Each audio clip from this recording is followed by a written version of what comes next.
it's on. All right, here we go. So with these leg stretches, psoas first, right? And you notice this left one needs more attention. You can even have that that arm coming up like that. Also, this leg can come more to the midline as the iliotibial band gets stretched out. And then you can also, both sides, you'll do the hamstring on both sides. The other knees, keep it bent up and do a lot of this. A lot of, and a lot of ankle pumping. A lot of movement to get length at the back of the leg. Then your figure 4 that you're used to, both sides. But this more tight stretch, we call the scissor stretch with the knees together and drawing in outside of the ankles, just a little bit different. Both sides, and then legs wide to get the stretch in here. So after that, this is the easy way out. Especially if you don't have a long shirt on. And then you come over here and you get the front of the quads. Like this, cinch up that belly. And then when you're ready to get into the iliotibial band, your hand comes here and you can start working just on the side of the leg. Side of the leg. Maybe this. Maybe eventually this. But it should be, you know, it should be edgy. Don't work here at that greater trochanter. That's too uncomfortable. Just right in here all the way to the knee. And then eventually, normal iliotibial band. This is normal. I don't feel anything.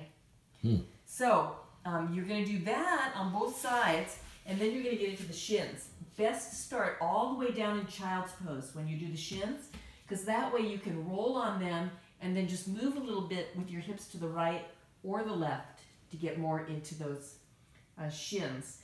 When you're done with the shins, I'd come all the way back onto your knees and get those toes curled under and stretch the bottom of the feet out a little bit.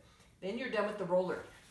So your work on your back is going to be just being here and finding the pelvic floor lift, the deep abdominals drawing in, and the psoas cinching up, snugging up on the out breath. So take a couple of breaths where you just imagine all of that.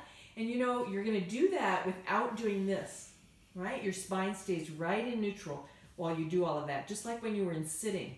Once you really feel like I'm connected with that, the last third of the out breath, you can think, okay, I've got this down. On the last third of the out breath, I'm going to try and pick up a foot, but watch, this is what's not going to happen when you pick up that foot, right? The pelvis has to stay level. So you exhale, you find everything, and then you just pick up a foot, just like that, and just like that.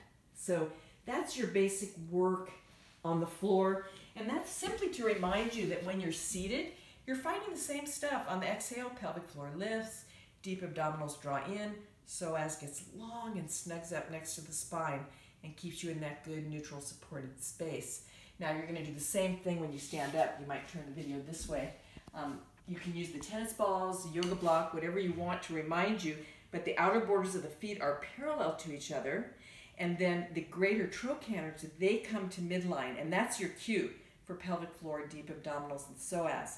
Once you find that, length through the right femur is going to get this left leg doing a little bit more of what it's supposed to do.